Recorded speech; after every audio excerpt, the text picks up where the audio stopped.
we've all heard about quantum physics and read about the double slit experiences and all, experiments and all that stuff. And he's going to tell us what quantum physics really means, which is the most important thing. That's what she says. Right? Well,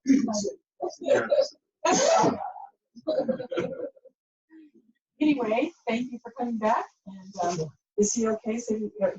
should I stand up? Or?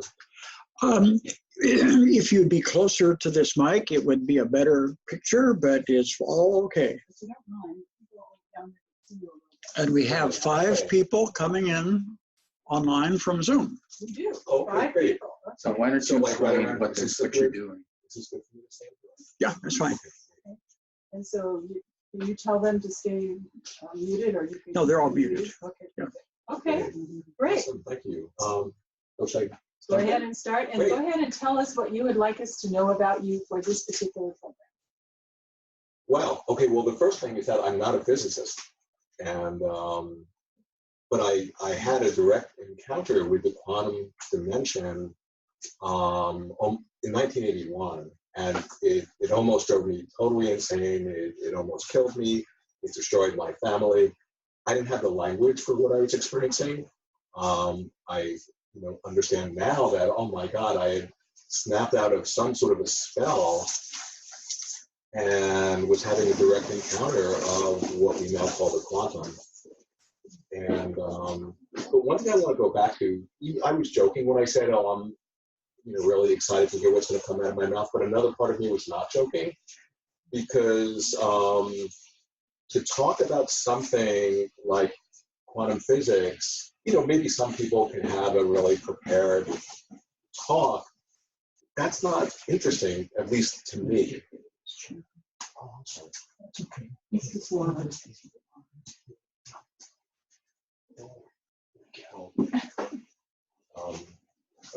Okay. Yeah. But the thing is, to talk about quantum physics, what I've discovered in myself is that,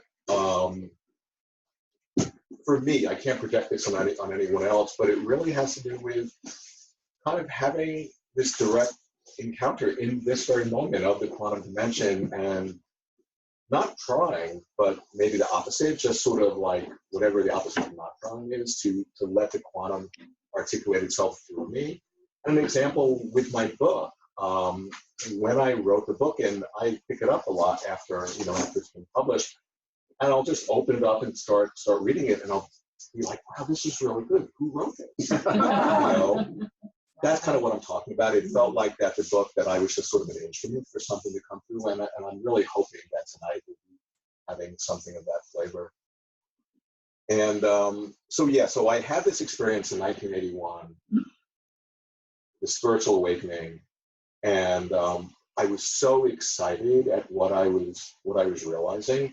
What I was realizing was that we're having a collective dream, that we're all moment by moment dreaming up into materialization in this universe. And I was 24, so I wasn't prepared for that. I'm not sure if you can ever be prepared for that.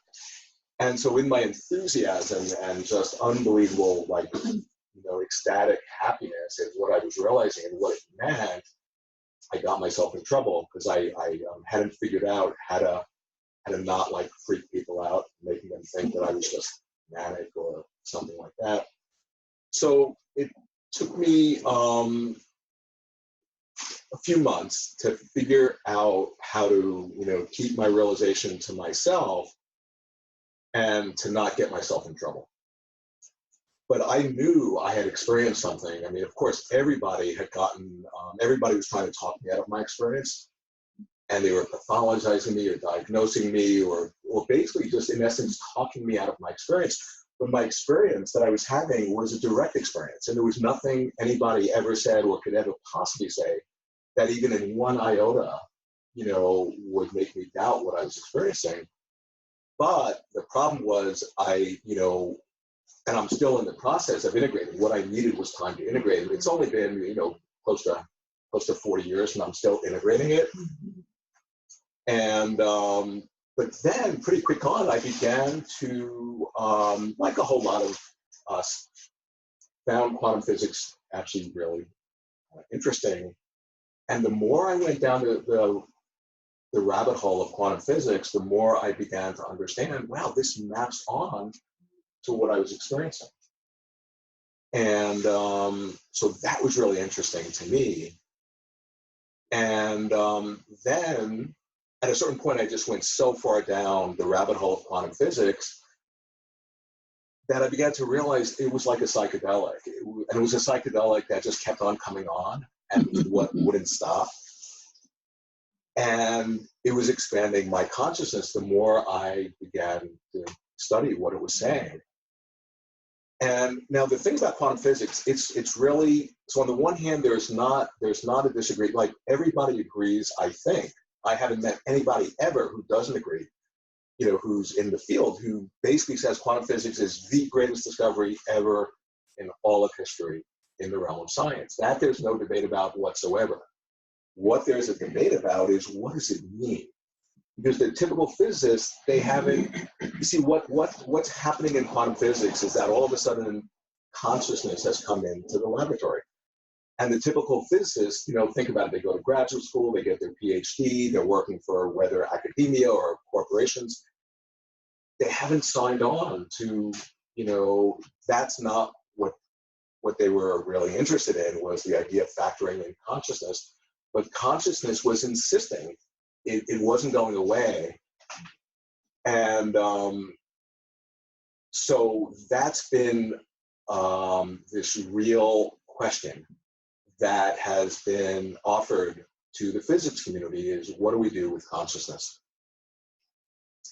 Now, okay, you see, because I have so many threads in my head around how to enter into this, because it's not just something that is easy to find the words to get across, to transmit what I'm trying to get across. So I'm going to take a step back. And I do Tibetan Buddhist practice. There's a particular lineage that I practice. And in this lineage, the way the teachings are kept fresh and sort of propagated so that they don't become stale or dogmatic is, it's a phenomena, it's actually called, the Tibetan is terma, okay? And terma translates as a treasure, as a hidden treasure. So now the thing is that, okay, so terma, it was started by this great enlightened being, Padmasambhava, who started all of Tibetan Buddhism. He was the founder of Tibetan Buddhism, and he cracked the code as far as, oh, wow, I can actually plant teachings or events or blessed objects in the field, in the non-local field, whether it's in the earth, in the sky, in water, or in people's minds, that he would then inspire exactly the right person who was destined to discover that terma at exactly the right time in history, exactly when that terma was needed, okay?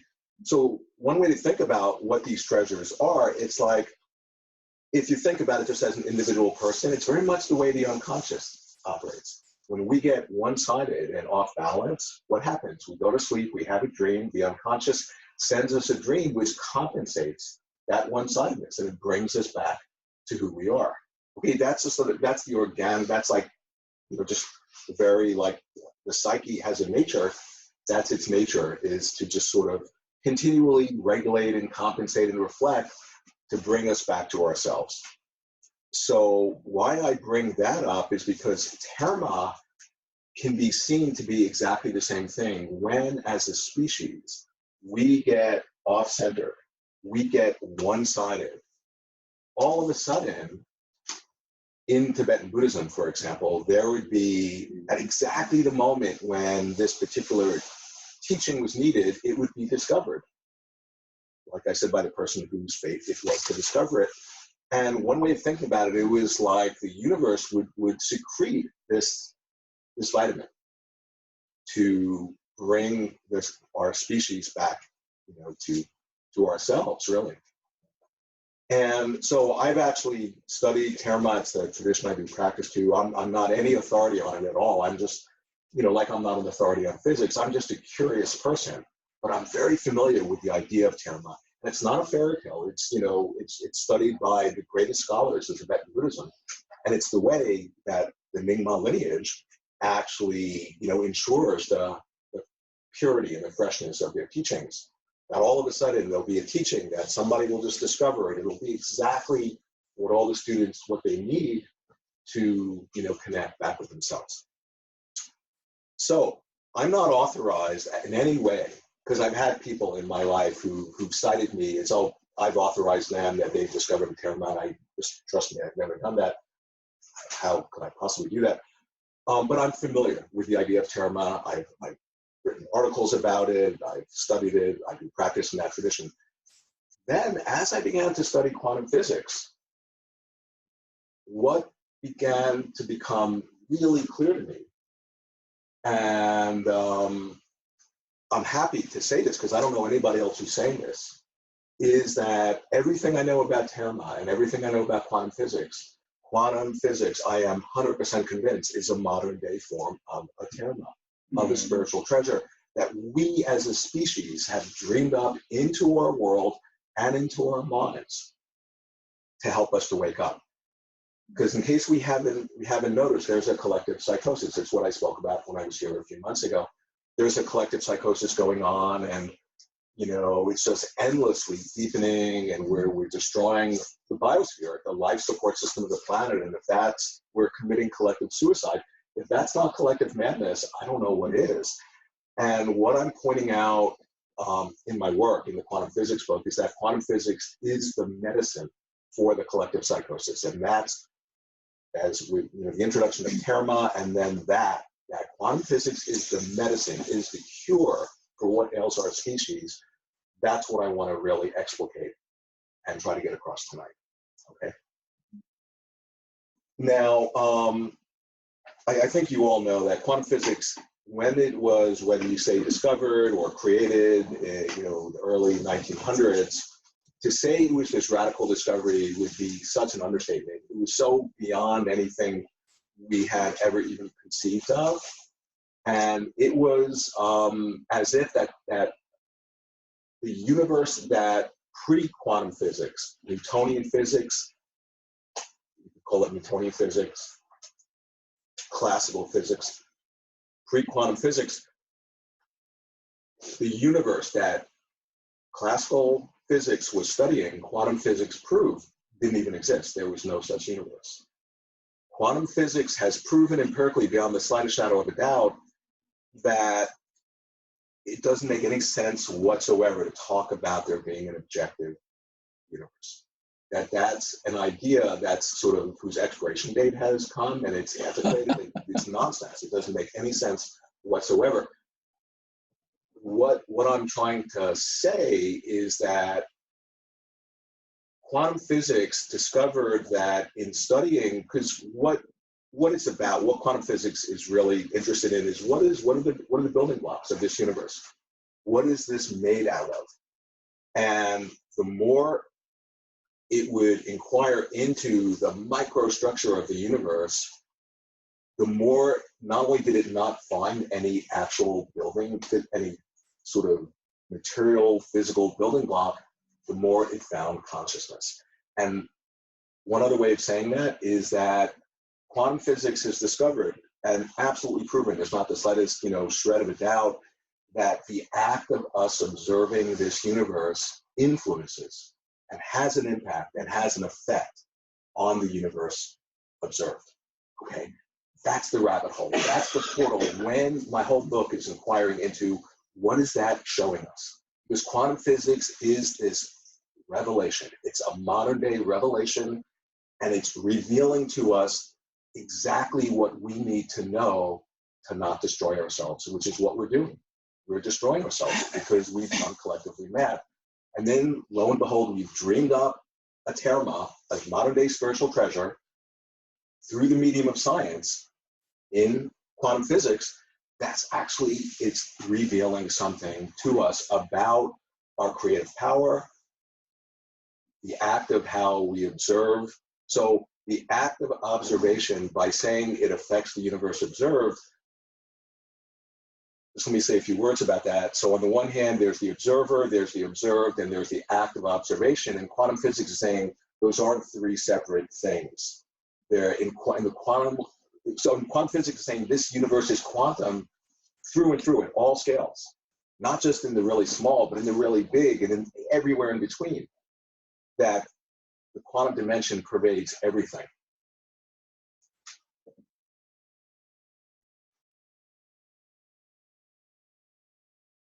And also another quality of the quantum world is it doesn't,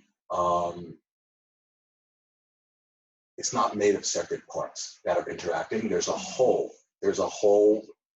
sort of quality to it. There's like this seamless interconnectedness with everything else.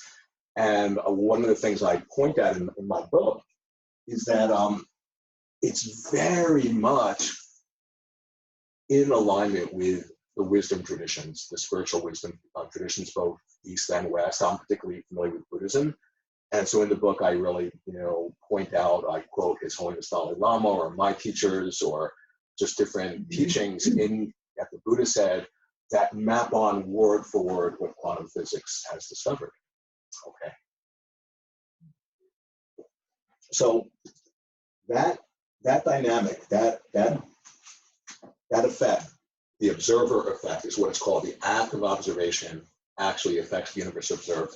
That's the key. Because that's pointing at that the act of observation is creative. Okay, we're not just passive observers and we're like witnessing this objective world out there. Quantum physics says no, that's absolutely, if you still think that, then you're having like this hangover, you're having this classical reality hangover. The quantum world is introducing us to the act of observing by affecting the world that we're observing. Our act of observation in each and every moment, we are literally creating our experience of ourselves and of the world each and every moment. We have this incredible creative power. And that's what quantum physics, so quantum physics, for example, with all the technologies that, that have come out of quantum physics, like, with computers, atomic energy, transistors, just on and on and on, it's changed our world. And yet, the cutting edge quantum physicists are saying that's the low hanging fruit. That's 0.001% of what actually quantum physics is offering us. Now, the cutting edge quantum physicists they're convinced, they're saying, we intuit that there's like a core idea that's at the very root of what quantum physics is about, and we haven't really understood that yet. And we think that this core idea, this central idea, is unbelievably simple, it's unbelievably obvious. When we see it, when we have the realization of what quantum physics is showing us, and there are two translations. This one physicist said it a number of ways. He goes, we're either going to think, how blind have we been? The other translation, which he says the other half of the time, is how stupid have we been? And what I'm trying to point at is that central idea that quantum physics is actually showing us is the dreamlike nature of reality and our dreamlike nature. And just let me say a few words about what I mean when I say that. Because, it's one thing to say, this is like a dream. I'll just give you a little anecdote. So a number of years ago, this very eminent Tibetan translator, he was in town and he came over to have tea with me. And I think it was the first time we had met. We've met a bunch of times. But anyways, he was saying, and he's translated all of the, the really profound Tibetan texts. And he was saying that, the Buddha Dharma, the teachings are saying that this is, that this being a dream, that it's a metaphor, that it's not really, this isn't really a dream, but it's sort of like in a metaphorical way, like a dream. And we kind of got into a fight, a friendly fight. And I was saying, no, I couldn't, I don't agree at all. Totally disagree. And it was based on my experience in 1981, because that showed me that this isn't metaphorically like a dream. this is a dream. This is nothing other than a dream that we are collectively dreaming up, that we have this genius power, this incredible creative power. But because so many of us are unconscious of it, that creative, the genius that's our nature gets turned against us in a way that not only isn't serving us, but is imprisoning us and killing us. Now, to say this is like a dream, let me just say a few words about that. Because on one hand, well, it's like a dream in that it's impermanent. Everything is changing every moment. And it's also like a dream in, like quantum physics is pointing out, that the forms of this universe are inseparable from our mind, from our consciousness. Because one of the things about quantum physics, it actually, that the boundary, the barrier, the distinction between physical matter and consciousness, quantum physics just evaporates that boundary. And it literally shows that you can't separate out the opposites, mind and matter. That they interpenetrate so fully, you can't even talk about two separate entities that are interacting. But quantum physics is actually telling us, it's showing us that they're actually indistinguishable. Okay, that there's a deeper continuum that we are all contained in and informed by and a part of and expressions of, in which mind and matter are not separate, and we're not separate from that continuum. Now, now think about a dream. If you're in a dream, right, what is a dream? It's your inner process that's actually dreamed up and projected out seemingly outside of yourself, in, as, and through the dreamscape.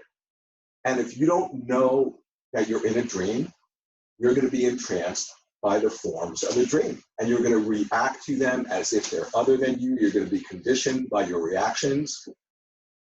And you're going to be entranced by the power of your own mind. If you're in a dream and don't recognize you're dreaming, you're going to be conditioned and, by what's happening in the dream in a way that's actually not serving your nature. So in a dream, the outer forms of the dream are actually reflections inseparable from what's going on inside of our mind.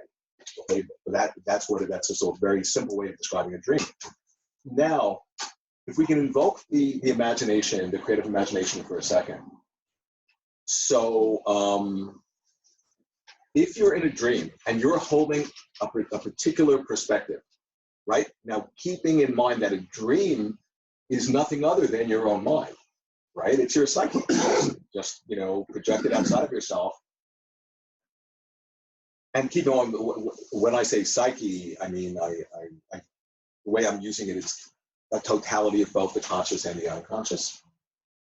And so if we hold a viewpoint in a dream, the dream has no choice but to reflect back our viewpoint. So if we change our viewpoint, the dream has no choice but to instantaneously shapeshift and reflect back our change in viewpoint, because the dream is nothing other than our own mind being reflected back to itself. But what happens if we're not awake to that dynamic? We hold a viewpoint in a dream and think about the dream being this dream.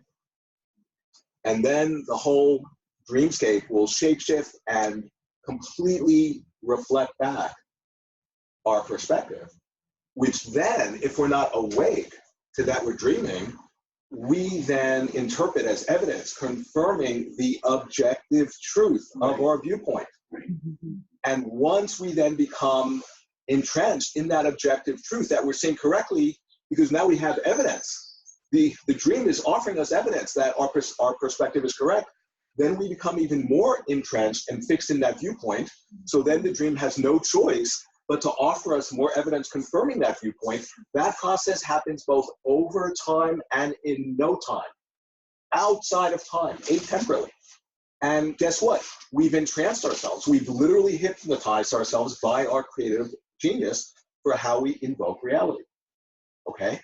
That's our situation. That's what, when you study, whether it's night dreams or waking dreams, you can really get insight into that. Now, quantum physics is showing us that, is literally showing us that. The way that the physicist sets up their experiments and interprets the data and the questions they ask, all of that determines the answers they get back.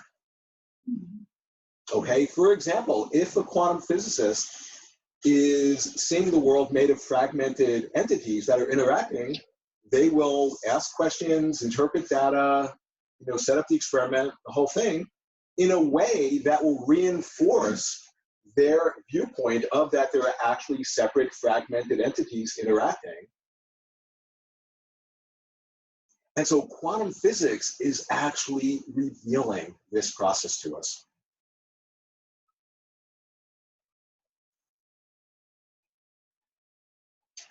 Because quantum physics, so it's unlocked the power of the atom with atomic energy. The founding fathers of quantum physics, the real cutting edge physicists, are saying that's like the palest reflection, that atomic energy that's been, comes out from the atom as it's unlocked. That's the palest reflection of the creative energy that quantum physics can unlock in our psyches. That's what it's reflecting back. Because it's showing us that moment by moment, through the act of observation, through the act of how we interpret our experience, place meaning on our experience, we are agents, we are participating in creating our experience. But if we're asleep to that, we then are just experiencing ourselves as just being passive and victimized by this outer objective reality.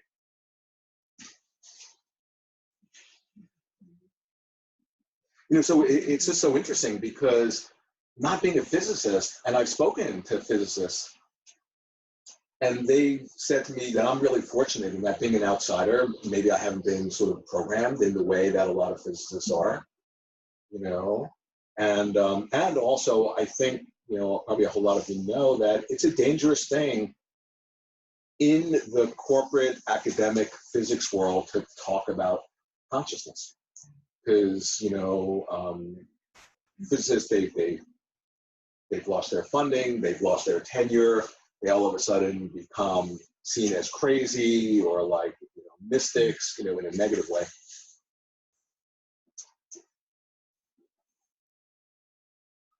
Now, and quantum physics, it sounds really esoteric,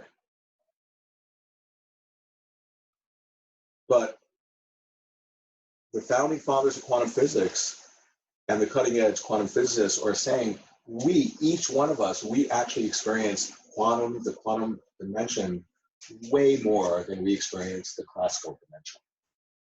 And we experience it every moment of our day in relationships. And I'll actually, share an example that happened to me.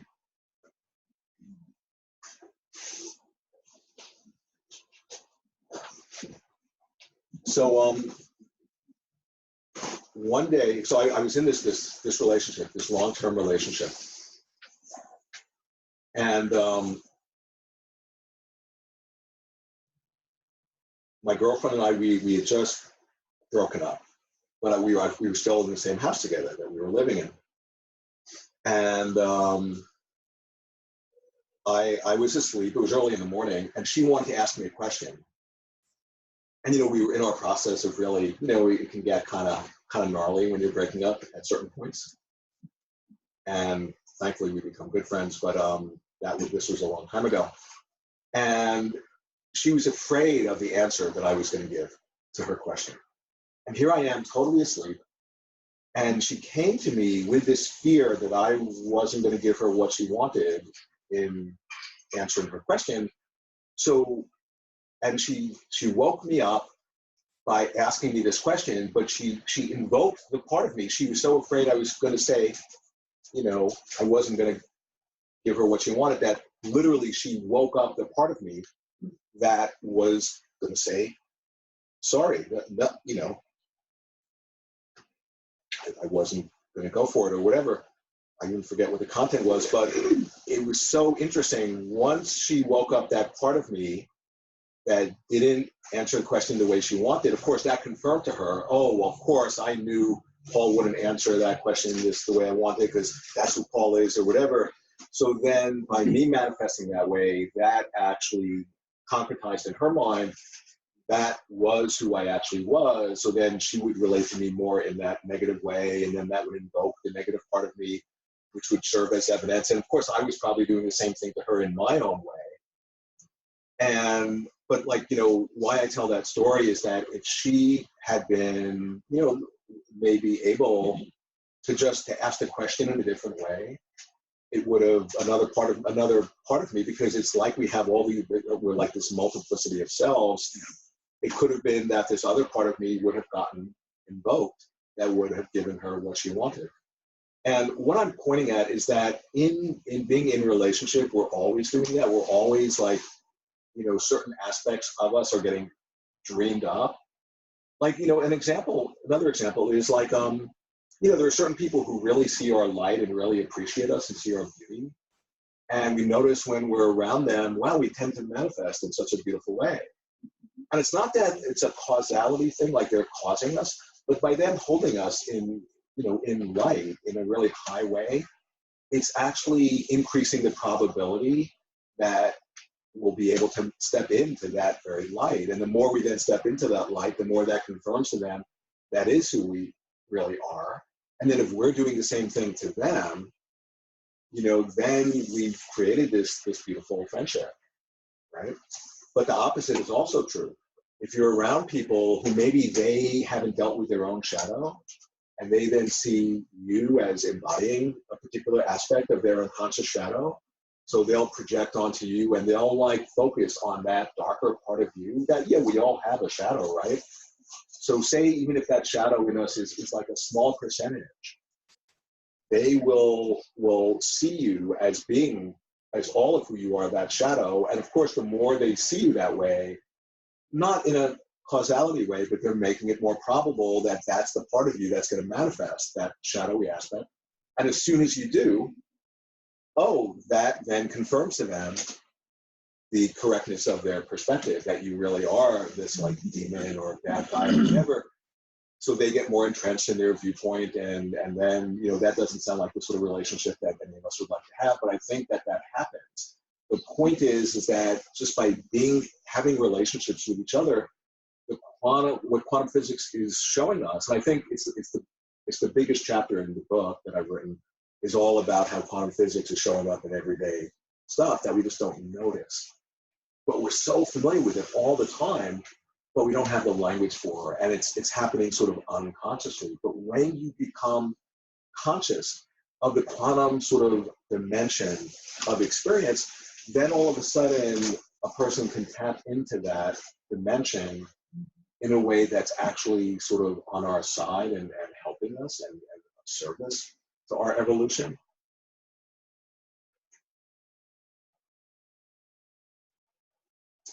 Now, quantum physics is also saying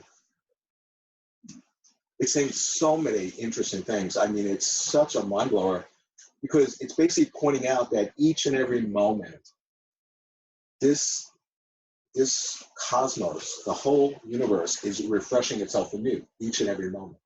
So like that chair, that's not the same chair this second that it was the second before. It's like, you know, rematerializing, and it will appear, because we don't have the perceptual apparatus to see the change, it would appear like it's a solid chair just existing all the time. But quantum physics is saying that no, at each and every moment, that chair and each one of us and the whole universe is refreshing itself anew. Okay? But because we can't see that, we then impute onto that a solidity, you know, which actually becomes an obscuration, because then we actually think that this world is solid, and we react to it as if it's solid, and then it will shapeshift and reflect back to us as if it's solid. And then we've entranced ourselves by the power of our own mind. That's what quantum physics is shedding light on, okay? So one other thing, there are so many things to go into about it, how tricky quantum physics is. Quantum physics is pointing out, as is Tibetan Buddhism, that this world we live in, not only is it not solid, But, okay, here we are in Vancouver, Portland area, and so often there's like rain, and there'll be this rainbow after, beautiful sunny day, it'll rain, and oh wow, there's a beautiful rainbow. Quantum physics and the Buddha himself both say, yeah, this universe is like a rainbow. And what they mean, when you think about what is the name, when you have this rainbow, what is it composed of? And it's composed of three things. There has to be, there's water, light, and a human mind. There's no objective rainbow out in the sky. The image of a rainbow appears inside of our minds. Now, the quantum physicists are saying that's the nature of the physical world. There's nothing objective separate from us out there, that what we're seeing is actually inside of our minds, that we're actually inside of our psyche right now, as if we're having a dream. That's what quantum physics is saying. Now, if we see, if it rains and there's this rainbow out there, and if we all look and see it, we're not seeing the same rainbow. We're seeing, if there are 30 of us, we're seeing 30 private rainbows because we're each at a different angle, okay? There's no objective rainbow in the same way there's no objective world. And what quantum physics is saying is that because we each have our own private rainbow, the idea, if you think about what's happening in the world, so much of the conflict of what's happening in the world are people are fighting over that their perception of reality is the truth, and they go to war. Well, quantum physics is saying, but there is no true reality that we each have, and it's not that that there's an objective world out there and we're just seeing it through our subjective filter. That's not what quantum physics is saying. Quantum physics is saying, no, there is no objective world out there. There's something out there from this point of view, but you can't say it's objective. And it's not just that we're seeing it through our subjective filter. No, but we're each seeing our own private, just like a rainbow, our own private world. And yet we're somehow interfacing in a way where there's an agreement that we've actually, kind of a consensus reality that we've agreed to, that things exist in a certain way, and there's convenience to that. Now, quantum physics is basically saying it's expanding the realm of the possible to unimaginable degrees, okay? And that was one of the things that happened to me in 1981. Stuff began happening. It wasn't just like synchronistic. It was stuff that was completely, utterly, totally physically impossible. That was happening. And it would particularly happen when I would be around, I was finding my teachers, and I would be around these great enlightened teachers.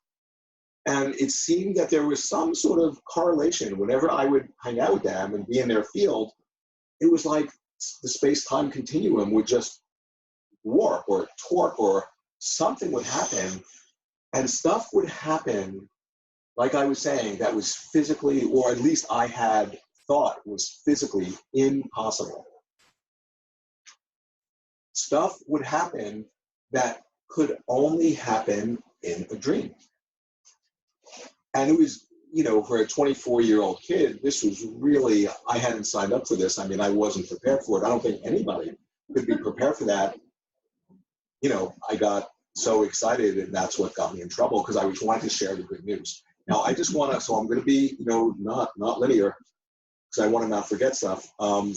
Quantum physics, and I say this in my book, quantum physics, it is the philosopher's stone, the holy grail, the second coming, whatever phrase you want to use. It's the good news. We should all be on the rooftops just screaming that there's been this game-changing discovery that's the solution to like the myriad world crises, and it's through the realm of science in quantum physics. Now, to give you an example of what I mean, and I'm not exaggerating when I say that. If anything, I'm not being strong enough. So in showing, in proving, empirically proving that there's no such thing as an objective world separate from our mind, that has this, there's like this corollary to that. Because once you really inquire into the nature of the objective universe and you discover it doesn't exist in the way we've been imagining it does, if we've been imagining it exists objectively, as an object separate from ourselves, once you see through that illusion and you realize, wow, this universe doesn't exist objectively, well, what happened to the subject? Us. We can only be a subject if there's an object to be in relationship to. But when all of a sudden you see through the object and you realize it doesn't exist separate from your own mind, it doesn't exist objectively from its own side. It has no intrinsic, independent existence. This is what Buddhism, this is like the main tenet of all of Buddhism, emptiness. Emptiness is like, what it means is like that anything has no intrinsic, independent, objective existence, okay? For example, I only exist, I can think I exist as a self, encapsulated entity, but I actually, when you really inquire into this, and this is true for all of us, I only exist, I have relationship with all of you, and with the trees, and with the sky, and with the whole universe. But say I only exist in relationship to another person, but they don't exist as an independent, objective, intrinsically existing objective entity. They exist relative to someone else or to the rest of the cosmos. And that someone else doesn't exist independently, intrinsically, objectively. Everything exists relative to each other. There's no separation. If you remember, that's what I was saying. The quantum dimension, there's no separate parts. There's no separate anything. There's no things. It's all seamlessly interconnected wholeness. So seeing through that idea, because it's just an idea in our mind that the world exists objectively, when you really get that, it really puts into question, wait a second, then who am I? If there's no object, who is the subject? I need an object to be in a relationship to. So all of a sudden, you see, so quantum physics, and keep in mind what I'm about to say, this is the physicist's worst nightmare or highest dream. I can't tell. Quantum physics has promoted itself to become a spiritual tradition. Because it's actually pointing back to us who we are. That we have this enormous, undreamed of, unimaginable creative power to not only transform ourselves, but to transform our world. And this isn't some sort of new age gobbledygook. This is actually hard science. This is like being offered to us by quantum physics. And, the typical physicists, at least from what I know, they're not trained to like sort of unpack, sort of like a dream. You have a dream and it's speaking symbolically. We have to develop symbolic, sort of awareness, or you have to be able to be fluent in the language of, if you're having a dream, well, the language of symbols. In the same way, I'm kind of interpreting, and quantum physics is a completely 100% symbolic procedure, by the way. All the physicists are saying that. And symbols are the language of dreams. So all that I'm coming in as an outsider, if I get a physics book and there's equations, I put it back. I don't read it. That's not my thing. I'm interested in what is the meaning of this. The founding fathers were saying, this is like even Einstein himself. Now, Einstein was one of the creators of quantum physics, and it so freaked him out, he took it to his grave. He couldn't embrace what quantum physics was showing us. Because he was attached by his writings, it's clear that there was an actual objective world out there that science was studying. He couldn't let go of that notion. So his biographer was saying, quantum physics was talk about like Einstein had this this thing like a demon. That's what he called it. Quantum physics was the demon. That he thought about quantum physics way more than he thought about relativity theory, and he just couldn't wrap his mind around it. But Einstein said something. He goes, quantum physics is so uncommonly, and this is a quote, is so uncommonly important, it should be everyone's concern. Okay, and other quantum physicists are saying the fact that that most people don't know, like how amazing, like somebody in the intro said, oh, quantum physics is amazing. Absolutely, that people don't know how amazing it is. It's a tragedy. It's a pity that not more of us know what quantum physics is actually about. And one quantum physicist actually says that when he gets really in despair and depressed, there are two things that are his go-to. One is he's into like Beethoven or Mozart, or I forget which one, and then quantum physics. That those are his two antidepressants. You know, and because quantum physics, by expanding the realm of the possible. So okay, here's one way of understanding that, a real practical way. So you have a quantum entity that before it's observed, it exists in a state of any possible way it could manifest. It exists in all of those potentialities simultaneous, but in potential, right? And the moment that we observe it, one of those possibilities actualizes, and all the others, they disappear as if they never existed. And that's the one, and that's the universe we find ourselves in.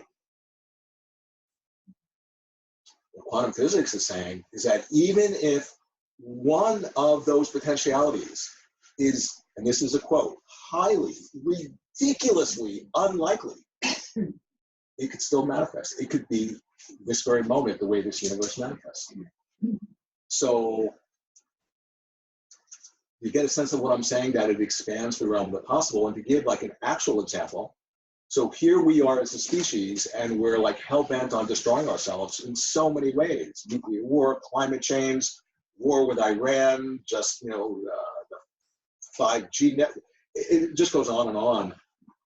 And, but the possibility that there could be enough human beings that actually awaken to their quantum nature, which is an equivalent term to their Buddha nature, and can become quantum activists and can connect with other people who are also awakening to their quantum nature and put their realization together and discover, well, we can actually change the dream, change the waking dream, that's evolutionary.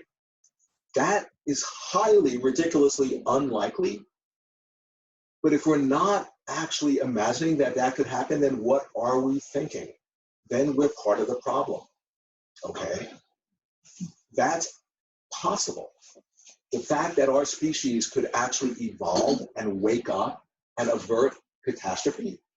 Quantum physics is saying, yeah, it's ridiculously highly unlikely, and it's possible. It could be the very universe that we actually dream into materialization this moment. And if somebody is like, you know, taking issue with that and saying, no, no, no, well, I would really be interested to talk to them about that, because I would point out, well, it seems to me like you're coming from a viewpoint that seems kind of having these, you know, fetters and these blinders on it. It's a limiting viewpoint. Because being like a dream, okay, I'm just going to go back and then I'll get to the dream. If you remember about the terma, the hidden treasure tradition. So an example of a terma, an actual specific terma, there's a Tibetan book that's a terma was discovered centuries after it was authored by Padmasambhava. Then he hid it, and then the person who was discovered to find it found it. And it says something in the treasure, and I've essentialized what it says into 4 words. And the 4 words are sort of the equation for how we create reality. And the 4 words are, as viewed, so appears. That's the actual essentialization of this whole terma. As viewed, so appears. Now, if you just for a minute, just imagine in a dream. As you view the dream, instantaneously, in no time, it doesn't take 1 second or a half a second, it takes no time at all. The moment you view the dream a certain way, the dream, being nothing other than your own mind reflecting back to itself, has no choice but to reflect back your viewpoint. As viewed, so appears. Okay. Now, if somebody hears this terma, this teaching, as view so appears, and goes, oh, that's BS. Well, guess what? The whole universe will shapeshift and reflect back to them that as view so appears is BS. And now they have evidence. You see, now I can prove that it's BS because look, I have the evidence without realizing the evidence that they're citing to prove that as view so appears is actually BS. Actually is the opposite. It's actually proving the profundity of as view so appears, but they become entranced by the power of their own mind, you know? So what quantum physics, oh, it's funny, I should just show you, somebody gave me this t-shirt. Let's see, I wore it on purpose. I don't know if people can read this. Of course. Well, I can't, so maybe somebody could read it. Science is what? Science is real. Except for quantum physics, that shit is witchcraft. Yeah. That's the last That shit is witchcraft. one. Like you say the louder, do the punchline again. Yeah. Say it more slowly. Science is real, except for quantum physics, that shit is witchcraft. That shit is witchcraft. Oh, okay, got it. Because what that means, at least in my interpretation, is that, and keep in mind the quantum physicists themselves, when you read like, you know, the founding fathers, they're talking about an evil spell or the 13, certain fairy tales where they'll talk about, you know, whatever, just curses and spells. So they're talking about this type of thing. And you know, that's not what they signed up for. But the point is that we ourselves are complicit and participating in putting ourselves under a spell. If we think that this universe objectively exists, written in stone, well, then the whole universe is going to manifest. The quantum physicists will even say, yeah, there'll be this billboard campaign all over the universe reflecting back that it's objective. If we then think of it as being objective, and then we become entranced by the power of our creativity in a way we're killing ourselves. So there is something like some sort of like witchcraft or spell that you know, like when you study the writings of the quantum physicists, they're just like, they continually talk about, yeah, there's like this, whatever, like magic, there's magic. Quantum physics is magic. It's like a magical act. And so the idea that we can actually wake up to whatever degree, and it continually, you know, just like in Buddhism, they'll say, like His Holiness Dalai Lama will say, yeah, you know, I'm always increasing my altruism. I'm always enlarging my compassion. It's the same thing. We're always deepening our realization, you know, of our quantum nature. And, but it's particularly interesting when you hang out with other people who are also doing that. And this is in Buddhism, they'll talk about the jewels, the 3 jewels, the support for enlightenment, Buddha, Dharma, Sangha, teacher, teaching, and the community. That it's really important who you hang out with. If you hang out with people who are asleep, who are in trance, it's contagious. And it affects your unconscious in a way, and you begin to, like, you know, see in that way. But when you hang out with people who are really awakening and who are tapping into their intrinsic creative nature, because that's in essence what quantum physics is showing us, that that we're creative beings. We're made in the image of God, of the creative God, of the creator God.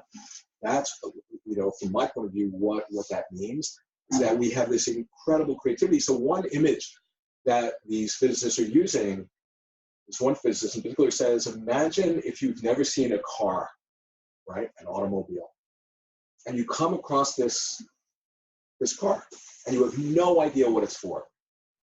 And okay, so you turn on the signal, you turn on the radio, you turn on the light, turn on the air conditioning.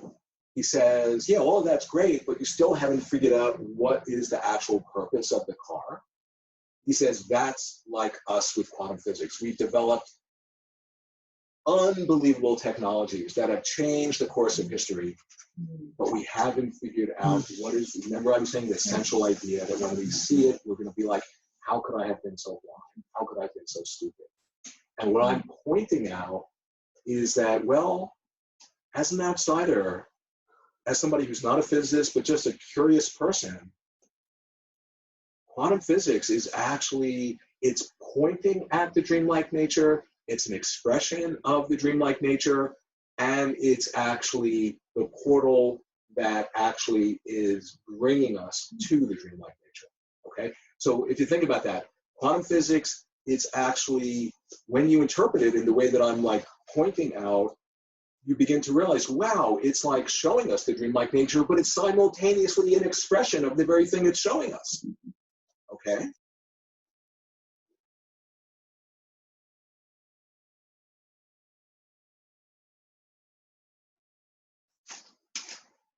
So I can go on forever about this. This is the sort of thing I just think about all the time.